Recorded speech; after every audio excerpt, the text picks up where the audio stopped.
everyone. Welcome to the Creative Scene podcast. This is the 4th episode of the 1st season. Thank you for joining us. Niaje Alex. Niko poa. How have you been? Wiki yangu imekuwa fine. Okay, my week has also been great. Been working on a couple of projects here and there. And we are really grateful for the support that you've been showing us on our social media platforms and also on YouTube.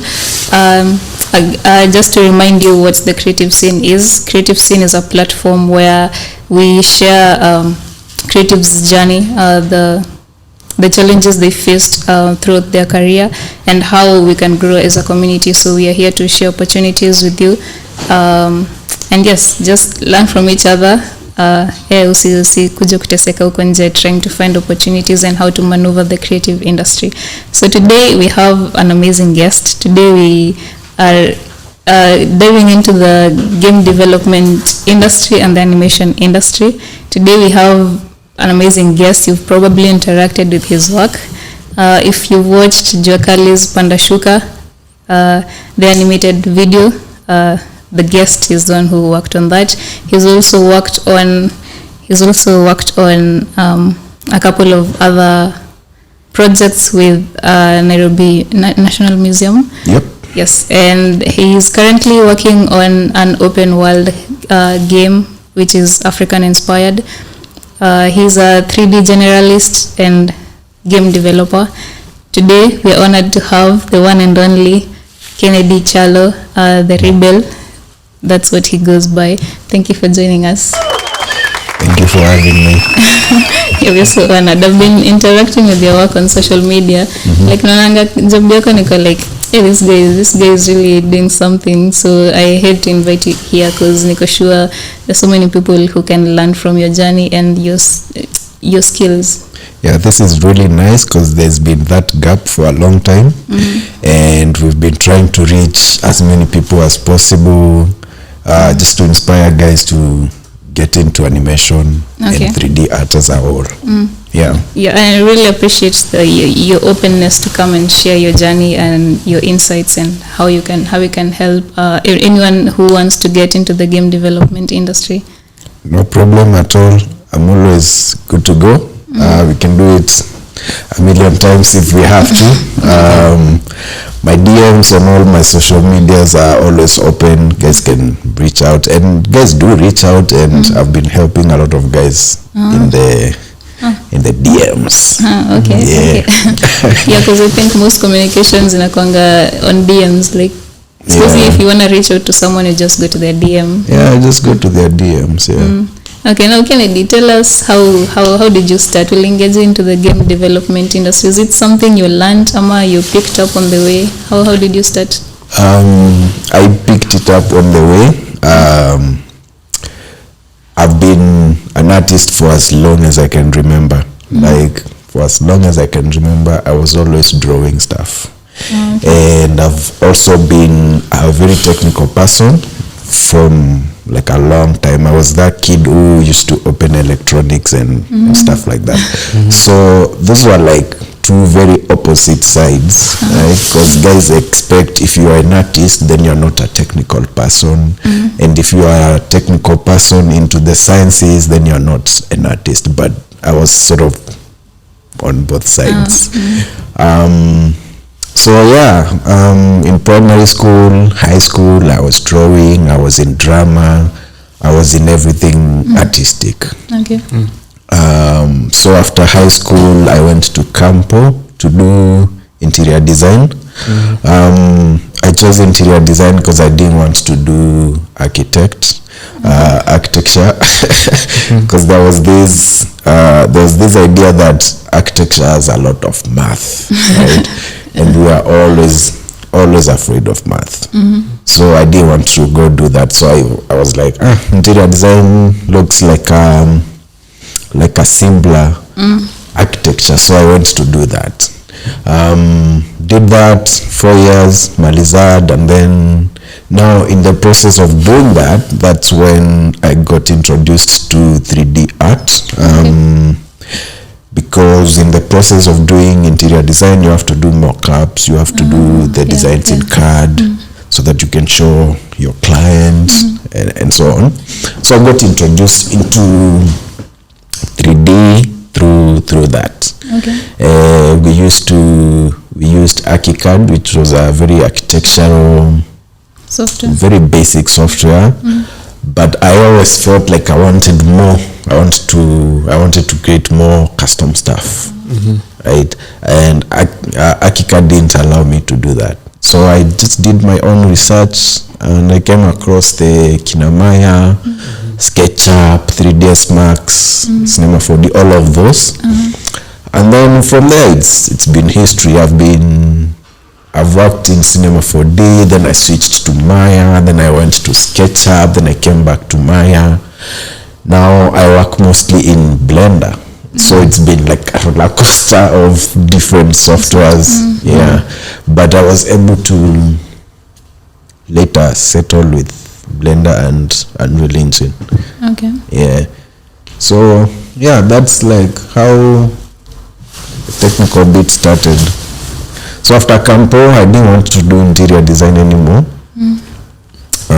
because the firm that I did my attachment, it didn't feel creative. They had like a catalog of, they used to do kitchen cabinets. So they had like a catalog of kitchen cabinets that they did, and there was no space for me to design fresh stuff. Yeah, so you just had to work with what they had. And that didn't feel creative, so I was like, I'm not doing this shit. So I just started doing my own things. I started doing illustration. That's 2D illustrations. Yeah, that's 2D. Okay. And at the same time, I was just trying to perfect my animation and 3D work. Yeah, and it's been a roller coaster ever since.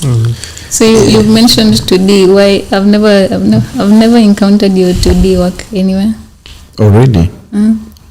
I think my IG has some. Yeah, but it's not been my main focus, because I've always wanted to be an animator, and the 2D has just been like an avenue for me to fund that. Oh, okay. Yeah, because I want all my animated projects to be fire. So I even turn down some projects, especially if the time isn't good. I want to just put out fire animations out there. Yeah. You've achieved that already. Your animations are really okay. You're gonna be your worst judge, but yeah, from other people's perspectives, your work is already fire. Thank you. And to be fair, it's not like I'm really proud of the animations that I've put there, but just looking far ahead where I want to go, there's like a huge journey ahead. Yeah. Okay, but where you are currently, your work is really amazing.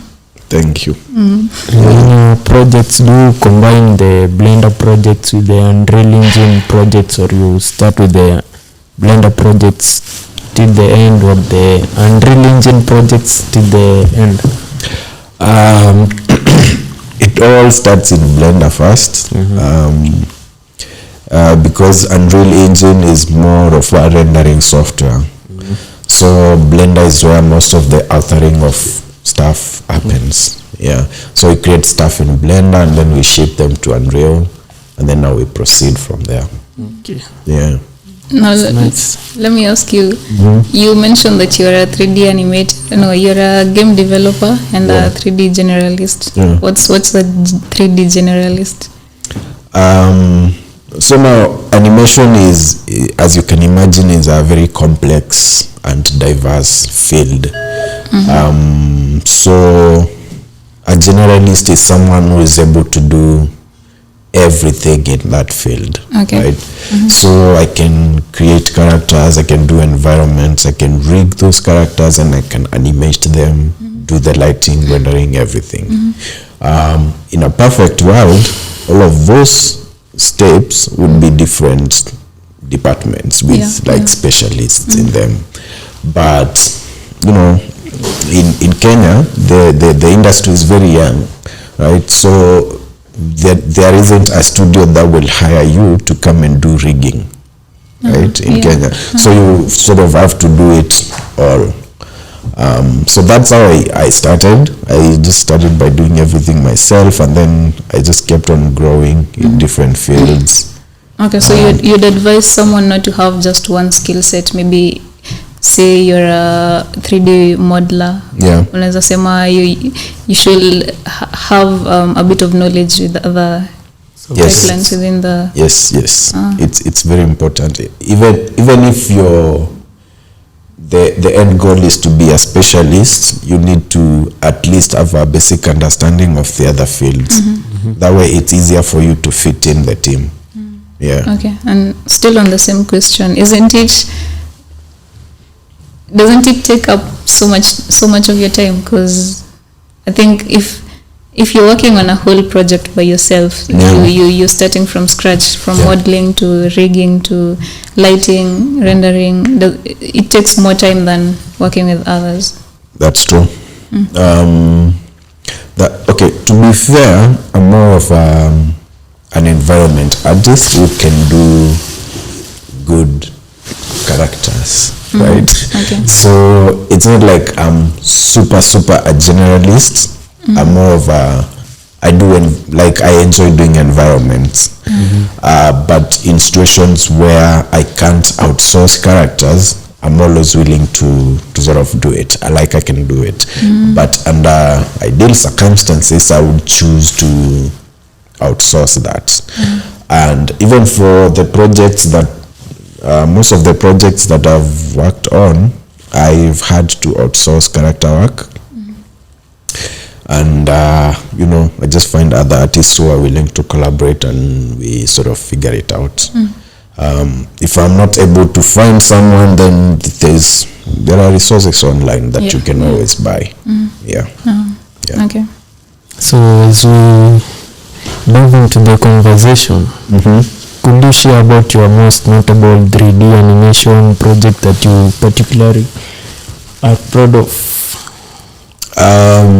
Well, the Jokali song, and part of that is because it was my first ever paid animation gig, and the song is about mental health, so that was a huge deal for me, because sometimes back there was a time I used to struggle with panic attacks and stuff like that, so that was huge for me. The reception was super awesome. Like even today when you go to the comments, there is not even one single negative comment on that video. And that was really awesome, because I've never seen Kenyans agree on anything like that. Like there was not even one single negative comment. So that was really awesome. I'm sure it was a proud moment. Very proud moment. When you're working on the Pandashuka video, did you collaborate with others, or you worked on it by yourself? I worked on it by myself, but I did get some characters from Mixamo, which is a free resource website where guys can get characters. People won't be able to tell that because I customized them a lot. In fact, I just got the bodies and then I did the outfits from scratch, changed a bit of stuff on their skin. Yeah. How long did it take you? It took me a month to complete that project. It had to be done in a month because he reached out and he was like, so now in a month's time it's going to be my birthday, and I would really appreciate if you can release the song on my birthday. So there was no two way about it, and the reason why he wanted it to be animated is because he said that he really wanted it to be special. Because he told me that from time to time he does these special projects and he always wanted them to be animated. The first one that he did was Miyaka, which was like a huge hit back in the day. And he told me that was like a very special song to him and it had to be animated. And now it was time for him to do another special one. And he was like, so now we have to do this and we have to release it on my birthday. So yeah, you do you. That's So you also did the Miaka video? No, Miaka was long time ago. Yeah, I think I was in Raima. Yeah. But that's really amazing. Do you feel from that experience working on the Pandashuka video, do you feel like aside from just creating fire animations, do you feel like you're creating a larger impact? Like from what you said, Jokali wanted to make it special. Do you feel like you're creating a larger impact aside just from the animations themselves? Yeah, of course. Especially with that song, there were so many guys on the comments saying that they can relate with the visuals. Like, I can see that this guy looks like me. Like these streets looks like the streets that we are used to walking in. And a lot of people connected with that. So it really felt personal to a lot of people, because we found that most, especially with music videos, musicians try to make it look like fantasy-ish, and sort of that removes it from the people. It doesn't even feel like it's Kenyan, right? But for this one, we really had to make it feel personal, and I was so happy to see guys relating with that, and they're like, hey man, that guy looks, that bridge looks familiar, right? And yeah, that was huge. No, that brings me to another question. Most of the creatives I've talked to, their inspiration inakwanga, they have an African style to it, but yours is more of an urban Kenyan kind of vibe. Is there an inspiration to that? Why did you choose that kind of feel to your work? Well, I try to be as honest in my work as possible, right? For example, when I was doing Pandashuka for the streets, nilikuwa na stay more at that time. I literally just used to walk outside and look, and then I come back and I've seen a pink flat. I add a pink flat. So for me, I just try to be as honest as possible with the environment that I'm in, and I hope that comes out in the work. I draw my inspiration from my own experiences and from people that I've met. Yeah. We also saw that you worked on a project by the National Museum of Kenya, Cannibal. Yeah. Was it did you reach out to them, or they reached out to you, and how was the experience? They reached out to me. It was a collaboration between the National Museums and Magical Kenya. So they wanted a video to accompany guys who are going to Tokyo to represent Kenya in the Olympics. So they felt that it would be important for us to sort of base the animation on Trukanabo, which is like a very important Homo erectus, I think, fossil that was found in Kenya. Yeah. And they were like, yeah, so let's figure out how to sell Kenya using that character. So originally we had two videos. We had the one that's out. That's Turkana Boy and Fire. It shows him, lightning strikes, then he grabs the fire and runs with it all the way to Japan. That was supposed to symbolize our athletes, the way they are so fast and awesome. And then we had another one for Turkana Boy and athletics. That was more athletic than the previous one. So there was more running and there was more rugby, but we didn't have enough time to do both. So we did the first one. Yeah, this is interesting. Yeah, it was fun. It was fun because prior to that time I didn't even know that we had such an important fossil in the country. They even invited me to the museum to go and look at like the actual bones of the Turkana boy. It was weird looking at those bones, and they're telling you, this guy lived several million years ago. I saw the image. They have the whole skeleton. Yeah. So now the one that's outside is a reproduction of the real thing. So they have like a real thing in like a safe somewhere with like a lot of security and stuff. So it was weird. You can imagine 17 million years later. Your skeleton is in a museum. Yeah, and apparently he was the first Homo erectus to do fire. He was the first guy to make weapons. So it's actually a very important fossil in that archaeological world. Yeah, okay. And I didn't know that. Yeah, that's crazy. Yeah, that was crazy. Yeah. Amazing. Now this conversation is really interesting. Now we've talked about 3D animation. Let's get into game development. That's I'd say an industry that is growing in Kenya. Yeah. What would you say? Where would you say Kenya is in terms of game development? Well, as at now, we are tuko baby steps, right? But tuko baby steps, tuko ile stage yenye mtoto ameanza kukimbia na ameanza kukua naughty, right? So I don't know if you have kids, but there's that stage when they learn something and that's the only thing they want to do, right?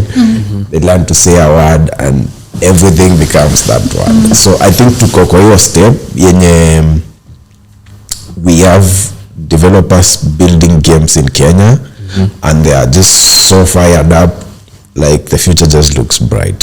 So it's awesome to see new guys coming in and developing their own games, but we still have a long way to go. But it's really interesting venye tumeanza, because tumeanza na moto. Because I've seen so many game developers coming up. Yeah. I know a couple. They've been sharing their work on social media, and those games, they look really interesting. Like, unangoja tu wamalize, you just take your gamepad. Yeah, exactly. And considering that even in Africa, kuna studios too chache zenye zina build, like zenye go serious with building games. Yeah. And Kenya is like hapo juu, right behind SA, because SA they have money, but in Kenya we have heart. Right? Yeah, we haven't started making the money yet, but we're getting there. We're getting there. Okay. Yeah. I think Zambia they're doing a good job here. There's also some game development companies on that side. Yep. I've seen a couple of their games. They're doing an amazing job. Yeah. Pia a couple in Kenya. Actually Kenya, by the way, we have a couple of game development companies. Yeah. Especially mobile games. I think most people wanna develop Yeah. Most people wako mobile because mobile zimepenetrate sana, especially in Africa. Almost everyone has a smartphone. And if you are developing for mobile, that's a potential client, and that's a lot of people, right? And that's a lot of people who do not have games with characters that look like them. So there's like a huge gap. Like the entire Africa is literally a huge market just waiting to be fed, right? And that's why most people are doing on mobile. Because now PC console, it has other, you need a good PC, you need to own a console, right? Kuna hizo challenges. But mobile, everyone has a smartphone. That's a lot of people.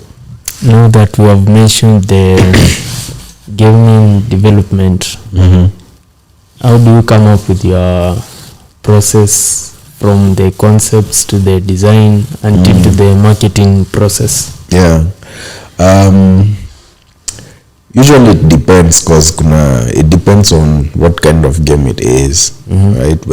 So the first step is usually to decide what type of game do you want to build? Is it going to be mobile, a PC, console? And if it's either mobile or PC console, you still have to decide the genre, action, side scrolling, all of that. So that's usually the first step, and the next step is to figure out the mechanics. What do you want people to be doing in the game? Is it a racing game? Is it a fighting game?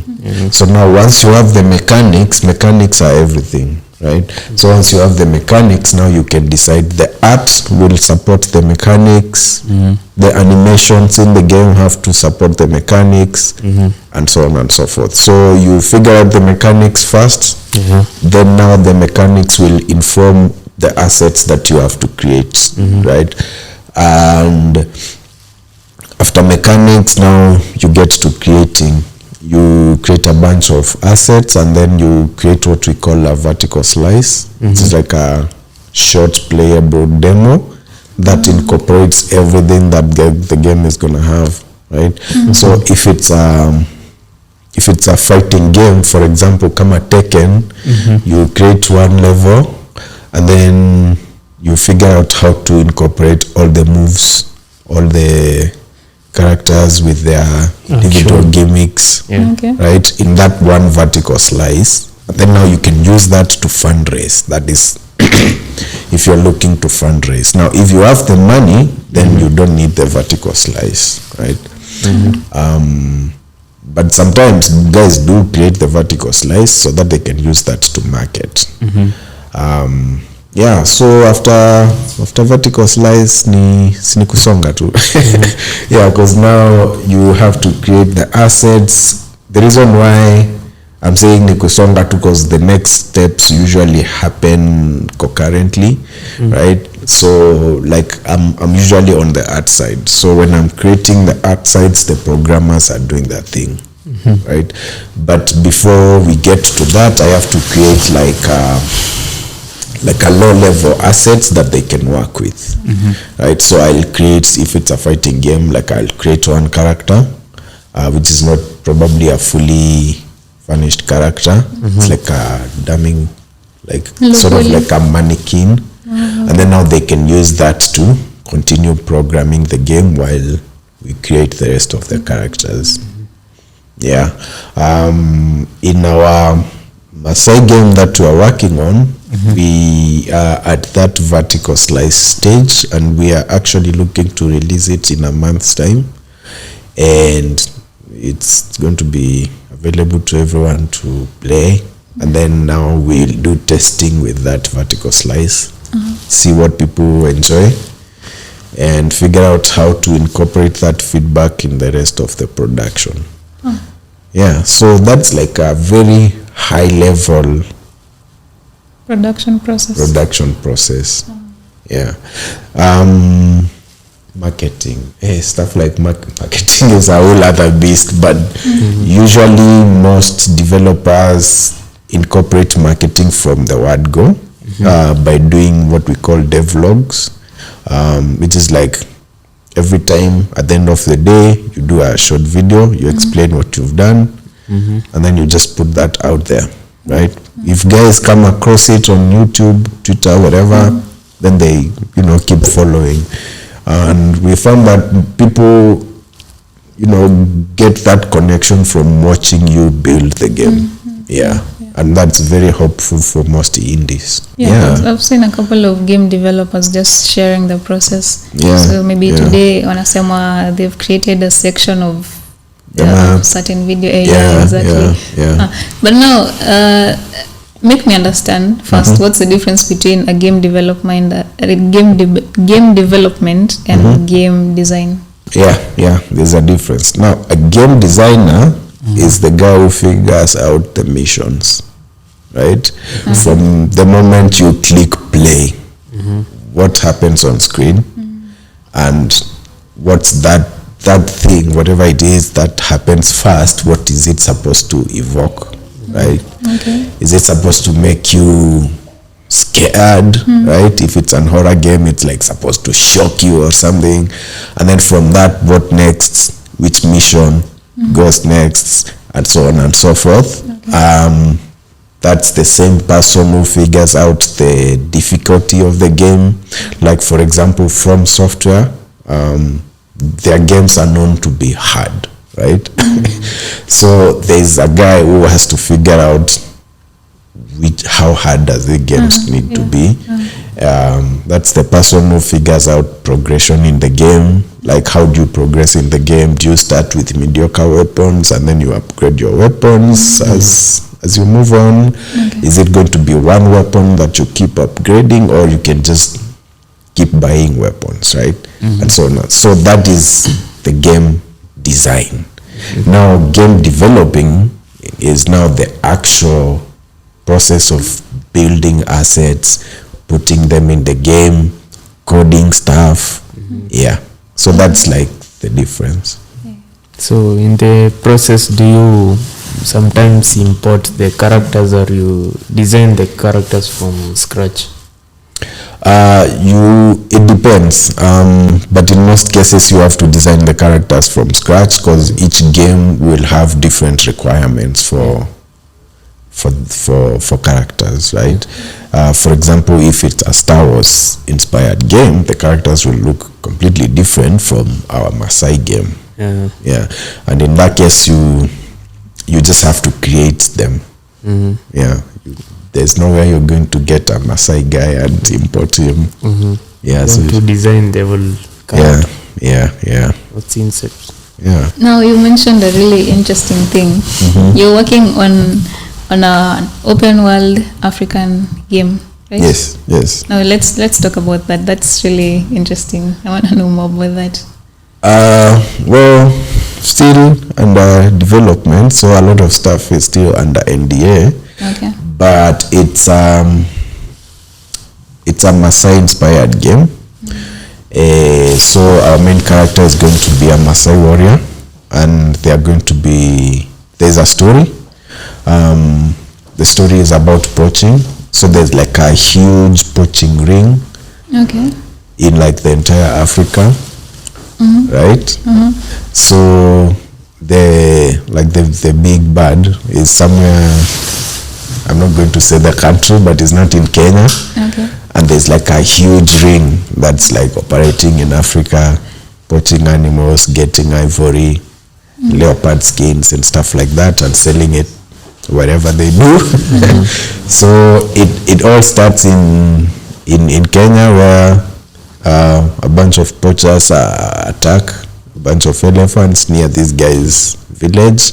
And then these guys have a very tight relationship with the wildlife around them. So when you kill an elephant, it upsets the balance, and then now they even can't be okay, right? So yeah, so this guy decides, well, it might be time for me to, chase these guys and figure out what's up. And that's essentially what you do in the game. So you're following, it's like follow the money, but you're following the poachers and unraveling this huge ring and traveling to different parts of Africa as you take out big bad guys. Okay. Yeah. Okay. Can I ask? I'm not sure whether you can mention it, but when it comes now to weapons, what kind of weapons are they using? Okay. You can mention that. That in a month's time you'll know, because the game will be out pretty soon.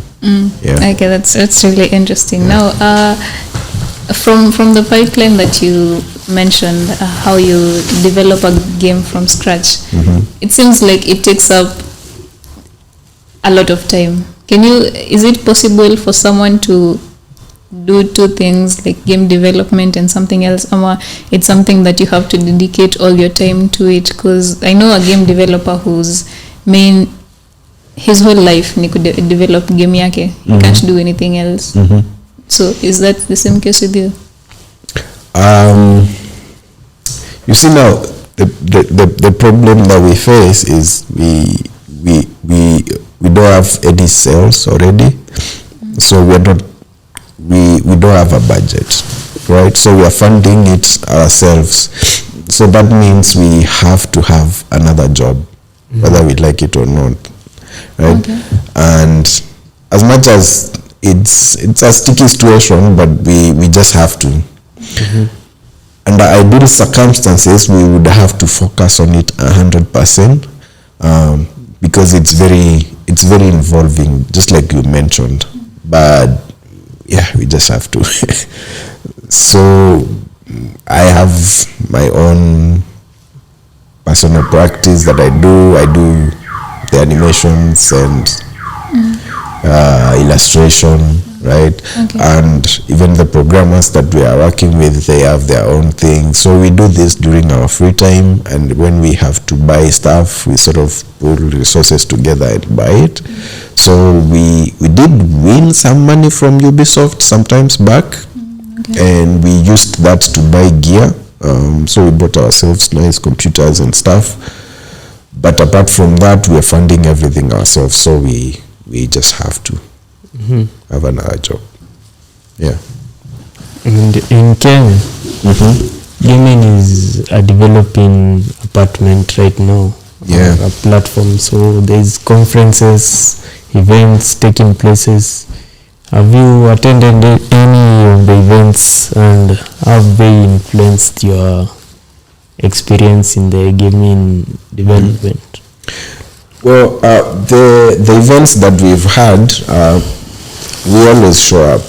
Myself, the other guys that we're working with, like we just try and make sure that no event passes us, right? Because that's how you meet. Like even for us, we met through events.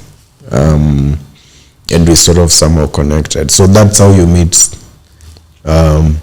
potential players for your game, and even potential collaborators, guys that you can work with. So we always go to events, right? So if someone would like to meet us and there's an event, guaranteed we'll be there. It's been awesome seeing guys coming to events, because there's been this idea that, you know, Kenyans do not care so much about video games, but that's a lie. That's a lie, because in all the events that we've attended, like a lot of people show up, and these are not even like developers with like vested interests in showing up. These are like gamers, people who just want to interact with game developers, and guys that even just want to interact with anything to do with gaming. Like you guys just want to come and see other gamers, play the games that they enjoy. So it's been very inspiring to see guys coming out and, you know, the community growing. Yeah. I've seen those events, they go packed. Like there was one I attended a few years back. Yeah. Like Biosiku games, they usually have an annual game jam. Yeah. So there was this time I was like, let me just go and see what happens. And the place was packed. Like, It was packed. I love it. Was so interesting because the challenge was you create a game within a whole weekend. Alafu you vote for the best game. So people had to create a game from scratch the whole weekend. Alafu you present it during the end of the weekend. Yeah. And it was so interesting to see what people came up with. Like, man, it was crazy. It was so interesting. Yeah. I also attended another game jam by Osiku Games too, and it was fun. Those game jams are fun. Which year did you go? I can't remember. It was sometimes back. It's not last year, or even the year before that. It was like some time back. No. But it was fun. Like right now, we just from the Microsoft. There was a Microsoft event, an Xbox event for gaming. Oh, yeah, I saw that. And it was packed. Like they did an in-person event, and even there was you could join virtually, and spaces were filled. Even for the guys joining virtually, it was sold out, right? And granted, it was free, but yeah, it was sold out. It was so awesome to see so many people coming out. Yeah, it's interesting to see, like, we have a huge community of game gamers, not game developers. It's an amazing thing, and hopefully with time our games ndio tutakuwa tunaongelelea in forums. Exactly. Yeah, because during that event we met a lot of guys who are also building their own games, exchanged ideas, contacts. We got to meet some of them face to face for the first time in like years. Like there are guys we've been talking to, hanging out virtually, of course, and we've never met. And it was awesome to, meet those guys face to face. That's amazing. Yeah. You get to meet developers and other gamers. You share ideas. Exactly. You get to market your games. It's interesting. And you always learn something new. You always learn something new. Yeah. Now let's talk about the challenges that you've faced when starting up, because I'm sure there are definitely a couple of challenges, from maybe software acquisition to maneuvering through the multiple pipelines if you're a 3D generalist. Getting funds, maybe if you want help in finances. So what are the challenges people face? Well, the biggest one is always a cliche. Like money is always the one that everyone mentioned. But to be fair, it's a challenge, right? Because game dev it's very complex. It's a complex art form, and it's very hard to do it without money. So that's a challenge.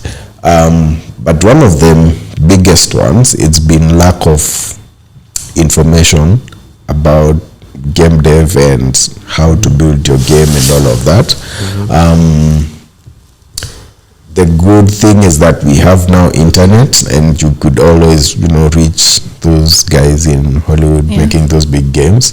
But before then, like, it was a challenge, because now you didn't even know where to start. Right? There was no Google, there was no YouTube. Like, you had to just sort of figure out stuff on your own. Even today, it's still a challenge, because right now there are studios are growing, but they're also pretty small. So, like right now, I use Unreal Engine. If I have like a problem, there's like a very small list of guys that I can call and be like, yo, I have this challenge. How did you fix this in your game? Right? But the good thing is that now we have started and we are building, and the guys that come next, well, they will find us, right? And we will always be there to sort of answer questions and stuff. But yeah, that lack of info and resources has been a huge one. Yeah. But I think in this day and age, we have so much information. Yeah, as of now, that's sort of almost becoming not a problem anymore, because now we have access to all of these guys. You can DM people. And the good thing is that these guys don't become famous, right? The studios are what becomes famous, right? Like right now, I can literally go to Twitter and I can DM guys who worked on like a massive game like God of War. And you go to this guy's Twitter and he has like 3,000 followers, a few hundred followers. That means if you DM him, he will see your DM, right? And he can respond if he wants to. But there is that, access, because, well, they don't get super famous, right? Yeah.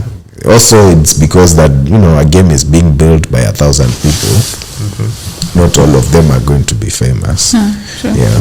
Which is a good thing, because that means you can reach them. Yeah. Now, we mentioned that Kenya, tuna take baby steps currently. So we are not like hatujafika level ya kuproduce games like GTA and stuff. Okay, maybe tumefika ama tu bado. Okay, so what gap or what exactly can we do kufika level ya ku create game kama Red Dead Redemption, because nimeona most people are like this game is like so realistic, because unakuta like even in the background their stories just going on, alafu see like an NPC like ni kitu repetitive. It's a real thing going on. So what gaps or what exactly can we do kufika level kama hiyo? I think we have a skill gap, and the reason we have a skill gap is because gaming hasn't been taken like as a serious career path. So even ka sahi ni ADMI peke yake ndio wakona curriculum ya game development, right? So that means out of like ka sahi wase wangapi wamejoin kampo, right? They are out there doing BA, I don't know, education, right? And hakuna mse anafanya game dev, right? So there's a skill gap, because to develop something like Red Dead, that's a lot of people, right? It's a lot That's like several thousand people that were required to develop. We don't have that, right? And to be honest with you, I don't see us having that anytime soon. But maybe when our game comes out and another one comes out, more and more people are going to take gaming seriously, and then we will have people going to campo and studying game dev, and you know, skill gap itakuwa. But the skill gap is the biggest one. Yeah, because what else is there? Like we have internet, we have a lake, we have computers, right? And a game like that obviously was developed with backing from like the publisher, you know, CDPR, like kituka Cyberpunk 2077, like CDPR had a lot of money. Game ka Far Cry, Ubisoft, they have a lot of money. So there's always that nini. The money is there, but sasa hiyo skill gap ndio shida. Because even it's utapata like Ubisoft, kuna Ubisoft Montreal, kuna Ubisoft France, like they have branches all over us. Ubisoft Singapore, but we don't have Ubisoft Kenya, and we are not gonna have Ubisoft Kenya anytime soon, because where are the people, right? If Ubisoft was to set up a studio in Kenya, they need at least like 500 good developers. It's very hard to get that. So unasema with skill finances zitajileta tu. Yeah, with skill I think opportunities zitakam. But now it's like a chicken and egg situation, because now without the money also the skills also zinasuffer, because now if guys clearing high school are not seeing game developers making money, then they are not going to want to be game developers, right? So tunaendelea tu kukuwa na hiyo skill gap. So it's a hard one, but we just hope that, because now you see like guys like me, guys like Kennedy, Kimeu, we are all driven by passion. Like we're not making any money, and to be fair, I don't see us making any money probably in the next 2-3 years, right? But we will still keep on developing. Yeah, so I just hope the games that we develop now come out and be big enough for people to see that this is serious business, and maybe the corporates that we have in the countries could sort of chip in, right? If Safaricom could give us like good money to build a game, we would do that, right? Yeah. So the main issue is the lack of information or lack of funds. Should the government chip in the gaming industry, or we as gamers should invest in the gaming development industry? Well, we had that discussion with a bunch of friends, I think Jana actually, and there's almost very little Gava can do for games. I think Gava is doing everything that it can, to sort of empower people to be innovative, but I still feel like it's up to us to, step up and just do it. Yeah, I'd say the ball is on our court actually. Yeah, we're the ones who should. True. Yeah, because all Gava does is to ensure that there's a conducive environment for you to build, and you have to be the one to build. Because I don't see Gava giving us money to build a game. I don't see Gava forcing institutions to have game development as a curriculum. So I just feel like it's up to us. True. I think it's up to us. It's up to us, honestly. Because from the Avandovos's comic book launch, Uhuru Highway ilikuwa not Uhuru Highway Secondary ilikuwa hapo, and they brought up the idea that people should go to schools, like primary and high schools, to kuwapatia information mapema, ndio by the time they're finishing up with school and watakuwa already na hiyo idea ya what game development is, and if it's something they want to do, and how they're going to maneuver into the industry na kupata opportunities.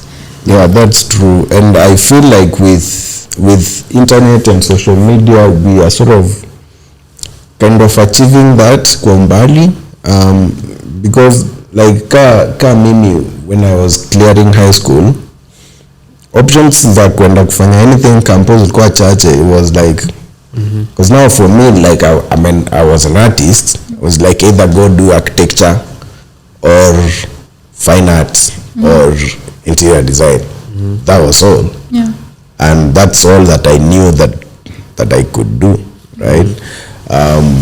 But now with Twitter and Facebook and IG and TikTok and us constantly tweeting the games that we're building, the guys clearing high school now can see that, this could be a viable career path, and they can sort of pick it up.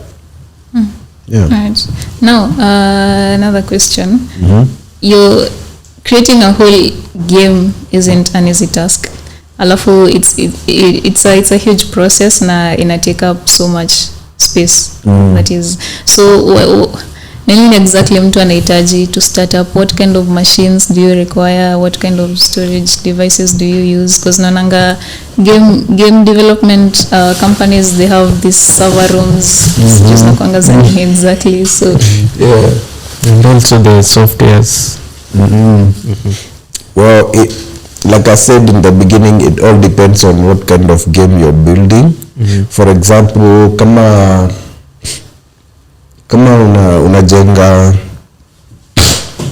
like a clone for Flappy Birds, you don't need a gaming PC to do that, right? Just any basic PC will be able to do that. Kama unajenga Temple Run, you don't need a gaming PC to do that, right? So it all depends on what game you're building. Sisi, with the game that we are building, we needed to have like a beast of a PC. So like for me, I have 32 GB RAM. I have a Ryzen 5 processor and 8 GB NVIDIA graphics card. Can't remember which one it is, but yeah, those are like the specs. And then storage, a lot of storage, right? A lot of storage, many hard drives, backups, and you generate a lot of files. So inakuwa file kubwa. So it depends, but if you're starting, I would say get something with 16 GB RAM, at least i5. You don't need a GPU. You're good to go. Yeah. Interesting. Yeah. In terms of softwares, if you're doing 3D, if you're doing 3D games, Blender and Unreal Engine, they're both free. And there's like a almost cult-like community around both of those. So that means there's a million tutorials a million questions asked and answered, you can never get stuck. Especially with Blender, you can never get stuck. So it's very easy for you to pick it up and learn and grow. Yeah. I also saw that in Unreal Engine you can import characters and you work on them. You modify them the way you want your game to look like. Exactly. Yeah. Exactly. They have a marketplace where you can buy assets. So even if you can't order the assets from scratch yourself, you can still build a game, right? You can buy assets from the marketplace and customize them, or even just use them as they are, and you'll be able to build a game that way. So yeah, it's true. There's a huge community around Blender because there's a time I've been working on personal projects on Blender. Then say you encounter a challenge. Answers zote ziko on they're on the digital platform. You just Google unaenda certain community unapata the answers are just there. So alafu the platform is like absolutely free. So you can do so much with it. Alafu it's open. You can I think there's also the option of like kuifanya kwe specifically yours, like you can edit a couple of Blender's code is open source. That means you can literally download the code and add things to it. You can also develop your own plugins. Like it's so free and so awesome. No, by open source, how does that work? In terms of Blender making what's money, in it for or them? Yeah. I don't know, man. All I know is that Blender is free. You just go to the website, click download. You don't even have to create an account. But they do get donations. So there's Blender Foundation, which is like an NGO-ish. So they do get donations, and that's how they manage to sustain it. But apart from that, I don't know, man.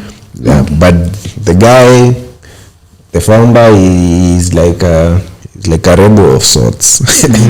So him is like, he doesn't understand why people put a price tag on a tool that supports creatives. And he's like, I just want a tool that guys can use for free. And here we are rejoicing. I've seen so many people migrated from Maya to Blender. There's this time Blender was being hyped, alafu kila mtu tu akashift to from Maya to Blender. Unaweza sema there's a difference ama Blender say already in industry standard?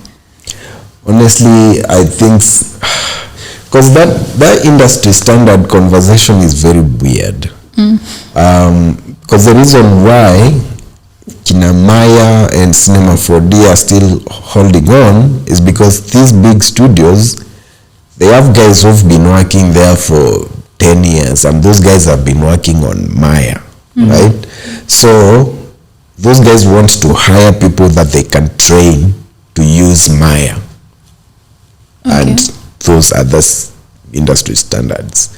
So that's actually the reason why this software is still remaining industry standard. Otherwise, Blender would have taken over. But I feel like Blender has been able to brute force its way into being industry standard simply by the number of guys that are using Blender. Because if you're working in a studio and you're hiring people, you can't just dismiss guys. Like, you can clearly see their work, and you can clearly see that this person is capable. They're just not using Maya. You can't dismiss that person. Like, the person is good at the work, right? So I'm seeing more studios advertising for positions, and Blender iko listed up. Proficient in Blender is a plus, right? And that's good. Because Blender just came inakuja 3D software, video editing, 2D animation, iko na kila kitu. Iko na kila kitu. It's a full package. And to be honest with you, it's, as someone who's used Maya for a long time, Blender is just as capable. in some instances even more powerful than Blender. Like I've had problems in Maya that I never had in Blender. So yeah. Alafu rendering yake, it doesn't require so much rendering, it works. Like you get rendering in Maya sometimes can be a pain, because even like the rendering software that comes inside Maya is old. So render speeds manze ziko down, but with Blender, like you can say, me I was using Blender 3.4, like nakuja kuangalia napata ziko 3.6, like it's moving so fast, and every time there's a change, there's an update, there's always like a reduction in render times. So it's literally getting faster. And hata ukiangalia like Google tips how to make renders faster in Blender, the first tip is always make sure you're using the latest one, because the latest one is always faster than the previous one, and they're like iterating very quickly, which is awesome. Now sasa kuna kitu tujongelelea. Let's talk about, is it Rebel, yeah. Rebel. There's this animation you did, this chick, I think alikuwa karao alafu that thing was really dope. What was that about? The story of that thing, you see, before that, I used to post my work and I would get like my 5 likes from like the 5 friends on social media and family, and then one day I just posted that clip of that reddish maroon Evo driving past and then the cop joins in on Twitter, and it just took off. I don't know what it was with that one clip, but it just took off. Like it blew up on Twitter like nonsense. That was a personal project, Ama? Yeah, that was a personal project. It wasn't even supposed to be like a story thing. Like I just woke up one day, did the Evo running past like a bunch of leaves, and then the leaves coming up, and I posted it, and then it took off. And then guys were like, when can we see the whole thing? I'm like, which whole thing? There's no whole thing. So it took off, and guys were like, we want to see the whole thing. Well, I was like, well, maybe I might as well create the whole thing. So I went back and, figured out like a storyline and added more stuff and made it like a short. That's amazing. I think after that you raised an issue about copywriting. There's someone who used the video na. There's a guy who took that video and put it on our Cardinali song. We had a fight for some time, but at the end of the day we agreed, and I decided to just let it stay. But I demanded that you have to put my contacts there, because I was like, well, as much as they stole, this is still Wakadinali. And it was getting a lot of attention. I think right now that Wakadinali song has over 1 million views. Wow, okay. So over 1 million people have seen it. So I was like, Nisawa too. Yeah, but let's not do that again. But we had like some sort of agreement. Okay. So I think that's another challenge you faced in terms of copywriting. So probably you learned a lesson from that. Maybe did you start copywriting your stuff, Ama? Going forward lazima, because now kama una copyright pia it becomes so hard for you to chase that person legally, because even like with that one I was like, well, sikuwa nime copyright. So but the good thing is that as long as you've posted something online, technically it's yours, right? Okay. And actually YouTube doesn't need anything else to take it down when you claim. Like if I post a video of myself walking and then you take it and you know, post it again, all I need to do is just say that guy took my video and here is the original video that I uploaded. I don't need to show up with any paperwork or anything. Like, so that's really awesome, right? But still, you have to do it the correct way. Yeah, in the copyright board, do it the right way. No, an interesting conversation. This one you have to talk about it before we close up. So AI, you can do anything with AI. Has AI gotten into the game development? Okay, Isha fika the animation. We've seen a couple of animations. Yeah. So is it, do you think it's gonna be a challenge for you, or it's gonna be a benefit? What are your thoughts on that? Well, guys are upset, but for me, it's a tool, and I see it as a tool that will make my life easier and the life of other developers easier. And we just have to look at it as a tool. Because even right now, we've been using a lot of AI tools, like Mixamo, for example. You're able to upload your character into Mixamo and have it rigged in seconds. Like you just click rig and it rigs, right? Okay. And then you download that rig and unaendelea. So it saves you time. Yeah, traditionally rigging used to take days. Like it would take you days. You sit there, you place every bone. Unaweka knee, Alafu kuna skinning. unaweka fingers, like all the 10 joints. Like it was a lot of work. Right now you can do that in a few clicks. You drag and drop your character on that website. You place a few markers on the character. That takes you like 30 seconds. Then you just click rig. And it just does all the rigging. The skinning is like perfect, better than you could have painted if you were doing it manually. And that saves you days of work, right?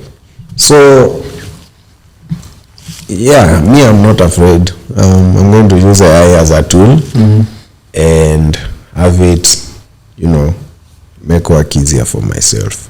Now, of course, I can't sit here and be ignorant to the fact that a lot of artists' work has been plagiarized by AI, and that's bad, right? Yeah.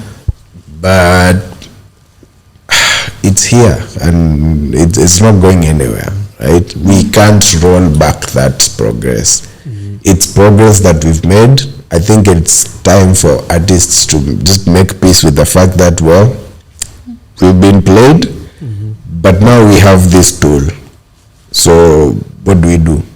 Yeah, let's use that as a tool just to make work easier for ourselves. Okay. So you mean we can use some AI tools to generate like the work cycle of a character? As at now, it's not possible to generate a work cycle, but there are AI tools that allow you to generate a work cycle doing like half the work that you would have done, right? Like most of the motion capture solutions that are available to especially individuals and not huge companies, they're all using AI. Like there's Move AI. With Move AI, you film yourself doing the action and then you feed it that video and it gives you an animation that you can now apply to your characters. But you see, now you still have to do the actions, you still have to film yourself. As at now, we don't have an AI tool that you can type, give me a character walking, and it spits out a character walking. So there's still a lot of work that you have to do, but it's way less work than you would have done if you're doing everything from scratch yourself. It's the same as, I look at it the same as buying assets online, right? There is usually this misconception that a lot of beginner artists make, like if you bought assets, it's like you cheated, right? It's like you cheated. Apparently, you're supposed to create everything from scratch in order for you to say, I made it. No, that's a lie. Yeah. It's not possible for you to create an entire, well, it is possible, but it's going to take you more time, way longer than is necessary, and you will probably get bored with the project and move on to a different thing. But yeah, easy assets ziko, and they are there to be used, so you can literally grab them and use them, as long as you don't plagiarize somebody's work.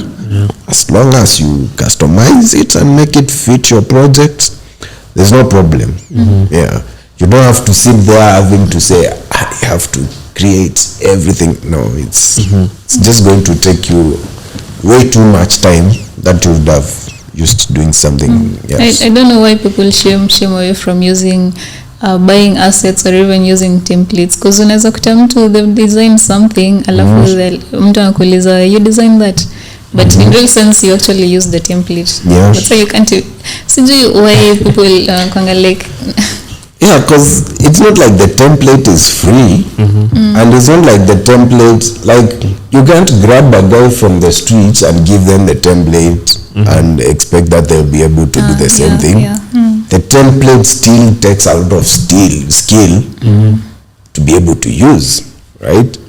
And I'm able to make use of that template because I'm this good, right? For example, if you download a character from the internet and the rig is like a super complex rig, then if you're not good at it, then you can't even use that rig, right? So I'm able to use this rig because I know how to work with this thing. I know how I can make it bend to my will. Yeah, so guys shouldn't feel bad about it. Now, as we close up, I'm sure this has been an amazing conversation. I still have so many questions, but we're kind of running out of time. So just as we close up, for someone who wants to get into the game development industry or the animation industry, talk to yourself. Say how many years ago? 10 years ago. Jiambie kitu when you were 10 years ago. Na unataka to get into this industry. Yeah. The first thing is that the people making these video games and awesome animations that you're seeing, this is not some magical white people sorcery. These are human beings like yourself, and you can do it if you just put in the effort. That's number one. Number two, you have to learn stuff sequentially because it gets very complex. So start with the beginner stuff, then keep on building on that. Don't rush to the awesome stuff as a beginner, because it's going to frustrate you and you will give up. So if you can join an institution, like come on as afford ADMI and you have the time, they have a curriculum, go enroll, because they have a curriculum. Now they will teach you stuff sequentially. If you don't have the time or you don't have the money, kuna YouTube. So with YouTube you have access to everything from the beginner stuff to the expert level stuff. And when you type pande kwa search bar how to animate a character, you will probably, the first video that comes up is probably an expert level thing. So it's important, if you're learning through YouTube, to find a series, because a series will teach you stuff sequentially.